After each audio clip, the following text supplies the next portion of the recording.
Hello, guys. I'm here with one of my favorite alumni, Julius Mayo, aka JJ. How you doing, sir? How you doing, Tim? It's Dion. Right. All right. So we're going to start off. What year did you graduate? I graduated 2005. 2005. So I understand that you came back. What made you come back to Norristown as Well, staff member? I was born and raised in Norristown, and I've been coaching since I was 15, and always had a good rapport with the kids. So I try to find a way that I come back and help them without having a degree.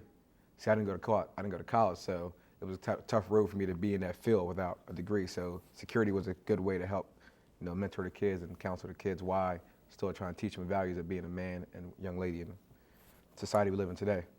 So your position is a security guard in the school. Yes, sir. What positions and qualities do you feel as though you possess to obtain that position? Well, I think the best quality is that I'm not too far off your age. Right. So I know the tricks, I know the trades, I know, everybody knows teenagers are moody. Some days are up, some days are down. So when you have older people in the building who are security guards as well, they go old school values. Right. So it's just, their way or the highway. It's no middle ground. You have that middle ground with this new age generation we're in. So what common advice would you like, what repetition do you constantly say to teenagers, like any words of value? Every day you wake up is a second chance of greatness. And why does that quote mean so much to you? Because some people get so caught up in the moment, they don't realize, that you are blessed. So you say something happens, right? You have a bad day. You go to sleep, wake up, all's forgiven. Right. You always have a second chance. And some people take advantage of that. You have to realize you always have a second chance. So what are some of the differences between when you went to high school back in from '01 to '05 and what you see today when you're walking the halls as a security guard? The big difference is we have respect. We have respect for ourselves, we have respect for others, and we have respect for authority. I see nowadays a lot of kids don't have respect. Now, there's no knock on how they were raised. It's the technology era. See, when I came into school, we didn't really have computers. We didn't have smartphones. We had Nextels. We had Nokias. I was playing Snake. I wasn't doing nothing what y'all was doing. So and the biggest thing I see that gets to me a lot about this new generation is no communication. Like, talking to somebody, like, you'll talk to somebody, a person, and you end up talking to them text talk. Right. LOL, JK, all that, instead of just talking to them verbally. It's no communication, no eye communication anymore.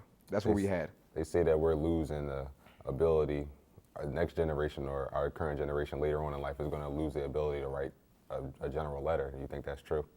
I believe that is true. Because we don't take our time, because when you're texting somebody, you have autocorrect. Right. So you have to take time to spell words out. Like, some people don't know the, there, then, what, why. Like, they don't know the regular stuff you learn in school that takes time. They don't learn it no more. So back to your first statement, you were talking about coaching. And on a personal statement, he was one of my first coaches when I was in the PAL League back when I was little. He was good too. I'll tell you that. I took basketball seriously. But what made you come back to be a coach? I was blessed to have a great father. He coached me when I was young, and he coached a lot of my friends. So I watched him, and I tried to do everything in my power to be half the man he was. So I look back at him as being a coach, and I want to get back to young kids who didn't have a father. So coaching means a little bit more to me, because you become a friend, you become a big brother, you become a father figure. Right. And when you see somebody, hang on to your words, or look at you, or aspire to be like you, it's no greater feeling. So what do you coach in high school? I'm assistant to varsity. Assistant to varsity.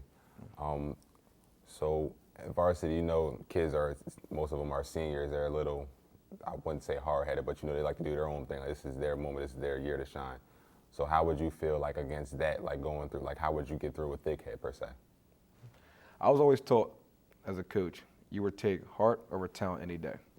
Once somebody feel like they're too good, you lost them. But somebody who has heart, you could teach basketball. Basketball is one of the easiest sports out here to teach. You could teach basketball, but you can't teach somebody something that they know it all. Right. So when they become seniors, that's when you kind of lose them, because they got one foot out the door. Right. When you got them as freshmen, they're all over you. Then sophomores, got them juniors, they're slowly going. Seniors, you forget about it. So it's a love-hate relationship when you become a senior. So what are your hobbies outside of the security and the coaching field? Just working out, spending time with my family. That's about it. I'm simple, not much. Simple man. Simple man. working out, spend time with your family. Working out before, you were a very heavy set man. Yeah, I was large. What what motivation did you have to lose all that? Because you do look good today. Oh, thank you, sir. I appreciate it. No problem. What it was, I never was bullied. I never made fun of. I always had love, always had respect from people. But in my family, we suffer from diabetes and high blood pressure. Right. So as I was getting bigger, the doctor always tell me every checkup, you have to lose weight, you have to lose weight. But I was agile.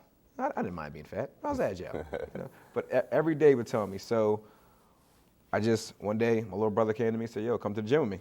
Went to the gym, that was 3 years ago, July 11th, 2010. 4 years ago now, 2010. First day I stepped into LA Fitness and never left. And it changed my life because what it did to me, it showed me that anything's possible. Like anything's possible. If anybody tell you can't do something, don't believe it. So for you to break that trend in your family, how does that make you feel? Like as opposed to your little brother, would you give him most of the credit for your figure today? He saved my life. That's good. So our last question for today would be, we know Norristown has a bad reputation in general, like we've been called the fight school and all that stuff by other surrounding communities. What could you possibly bring to the table about Norristown, or even say what could we do better to fix or help our community, save today's generation, I would say? Well, you're familiar with what's going on in the school right now with AD search and football coach and everything. And we just had a meeting in the cafeteria with Dr. Samuels and everything. Okay. The biggest thing that we do as not even as a culture, but as a whole, is we always point the finger. We never take time and listen. We talk, we don't listen. Right. If we took time and listen, because every generation changes. Right. They say the 70s, the 80s was the best generation for sports, music, everything. They say it was the best. But every generation changes. Like my generation, we were considered a bad generation too. But we don't talk and listen to people. Like me and you are talking right now, but are we hearing each other? We sit there and try to tell you what you're doing wrong, why you got to do this different. We don't sit back and listen to you, because nowadays it is a little harder to be a teenager than it was when I was growing up, because you have everything at your disposal. Right. Now, you guys are entitled to a lot of things. Like I remember going home and, having to turn the TV to channel 3 to play video games. Right. Like I remember going outside with my friends' football game, like snow removal. Right. We'd do that outside, get your friends together, let's shovel $20. We go somewhere, we're shovel basketball courts, play basketball. That's what we did. We didn't have all the luxury you have today. So it's our fault as well as your fault too, but nobody wants to take the blame. Everybody wants to push it off to the next person and then talk about it later.